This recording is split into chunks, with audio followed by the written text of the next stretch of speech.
Welcome to a new video about drawing and animation. In today's lesson, we'll see how to perform a very simple frame-by-frame animation, and we'll talk about some basic principles. Remember to turn on the subtitles if you need them, and for those who missed the first part of Timon's video, I'll leave the video in the description. Okay, first, we're going to separate all the layers of our character from the background. And to do this, select all the layers, press right-click, and then select Group with Selection. I'm going to name this folder Timon. As we can see, we will have only two layers. One with the background, and another with our character. Once we have everything ready, we are going to start making the animation.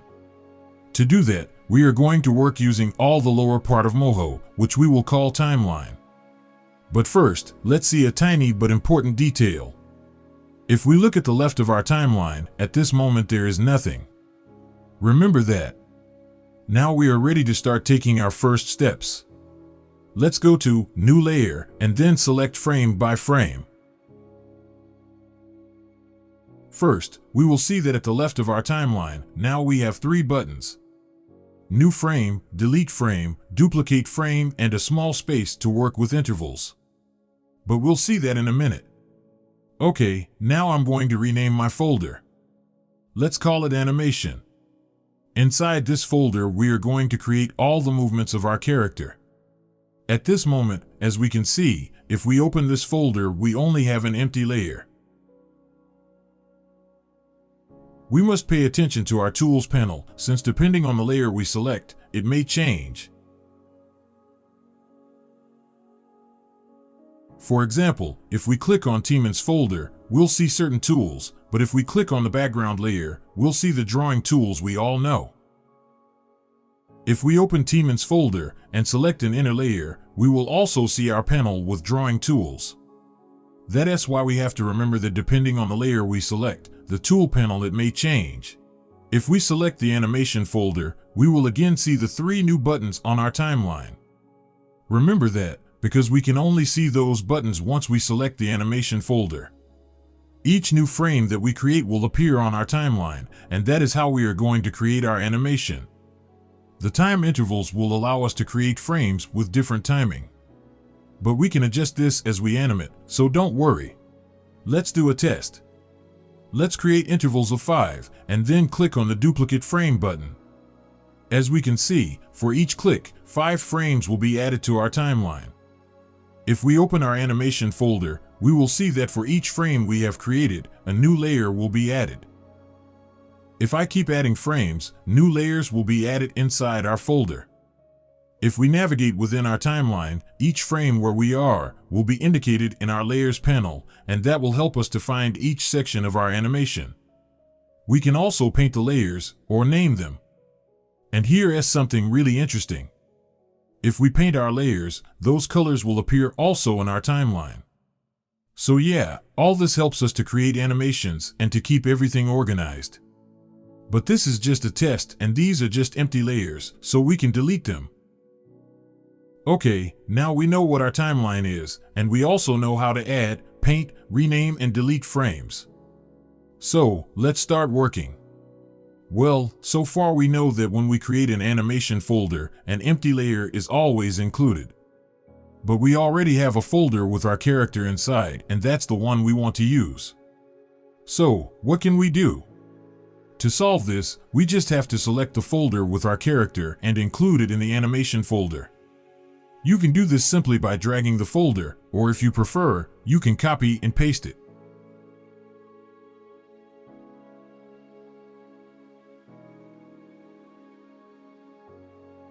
From now on, we can turn off the eyes of the first folder we created with our character to hide it, because we are not going to use it right now. So, I'm going to leave it where it is but hidden, just like a backup. Let's change the color of this layer.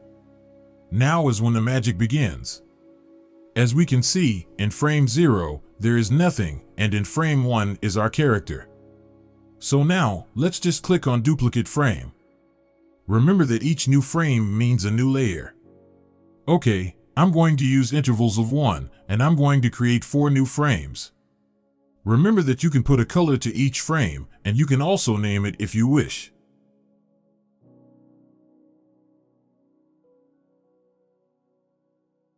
If we want the time of each frame to be longer, we simply have to select it and drag it. Doing this, we will be able to control two of the principles of animation, timing and spacing. Let's see how it works. There are three basic principles: timing, spacing, and posing. Timing is simply the time that something takes to happen. It's just an action. This smile animation, for example, takes 88 frames to be completed, including the blinks. Posing is about what an animation looks like when we press the stop button. In other words, is a static image. Spacing is the relationship that each static image has during a certain period of time. Basically, it is the space that exists between each frame. For example, before you start creating an animation, draw 3 or 4 poses to get an idea of the action you want. Once you have the main idea, you can start adding images in between the main poses to add more fluidity in the animation. In this example, we can clearly see a complete animation. The time that the ball requires to get from point A to point B is called timing, since we are talking about time. The ball A and ball B are poses, and all the rest circles in between are spacing, and they will help to the fluidity of the ball movement. Here we can see more clearly how the concept of timing and spacing works at a speed of 24 frames per second. Pay attention to the movement, the speed, and how many frames were necessary to achieve each movement. As I explained in Bart's video, here we can see 3 graphs that I prepared to make it easier to understand how we should work with an animation. I know you will understand these concepts better as you practice. But for example, if you have a ball falling to the ground, it will begin to fall slowly, and then it will increase in speed. We must imitate real life by controlling the concepts of timing and spacing in order to achieve great fluidity in the movements. We can practice this with a bouncing ball animation. That is one of the best exercises to apply all these concepts. As you can see, I divided the animation with 2 colors, green and blue. If we look at our timeline, we'll see that the slowest frames are the longest and the fastest frames are the shortest. The first image occupies 5 frames, and the frames get shorter as the animation speeds up. I started all this animation with only 2 poses. The first one, where our character is with his eyes closed looking to the left, and the final pose with his big smile. Here we can see some of the images in between that I used to give it fluidity. Each pose was drawn on a different layer, and I did this duplicating the layer and adjusting the position of the entire face. Remember that longer frames will create a slower animation, and shorter frames will create a faster one. For example, here we can see that the beginning of the movement is slow, but the final smile happens quickly. Everything that is green is actually a repetition of the last frame. I made this only to create a simple blink. The last frames in blue are just a repetition of the first frames. I added them to create the final loop. Okay, this animation I made has 28 frames per second. If I increased this value, as you can see, the animation would speed up. But if I lowered it, it would slow down. You always have to think about in what speed you are going to work your animation, since this influences the number of drawings that you will have to do, and even influences the audio files. For example, if we add an audio with voices at 60 frames per second, we must respect that speed. So always keep in mind at what speed you record your audio, and the speed of your animations. The traditional formats are 24, 30, and 60 frames per second, or FPS. This means that if a video is created at 24 frames per second, each second of video will have 24 different images. For example, 24 frames per second is the standard format for movies and TV shows, and is the minimum speed for capturing video. 30 frames per second has been the standard for television and is still used, and 60 frames per second or higher are used to create high-quality or slow-motion videos. For more information, I will leave Bart's video in the description, where I also talk about FPS animations. So, let's go with the last part of this tutorial and let's see how to export our animation. To do it, we will simply go to File and then Export Animation. An Options menu will open, and from here we will be able to export it. First, I'm going to change the name of my file. Then I will specify the fragment that I want to export. In my case, it will be from frame 1 to frame 88. I am going to use the MP4 format, and the rest I am going to leave it as it is. Perfect. Now it's exporting. My animation looks big because I'm exporting it in 3840 by 2160, which is the 4K format at 28 frames per second.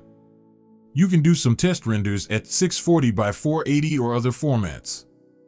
Remember that today we can also create animations in vertical format to create shorts for YouTube, Instagram, and other social networks. As you can see, I used a motion blur to create this effect. If you want to use it, just go to the animation folder and double-click it. Then go to Motion Blur and activate it. Play around with it and try different opacity values to see what happens. For those who are new to my channel, welcome. And for those who are already part of this family, thank you so much for always being there. If you enjoyed this video, please hit the like button and subscribe. And if you have any questions, please leave them in the comments. Soon we will see how to draw amazing characters in Photoshop with lots of textures and how to animate them in Moho using bones.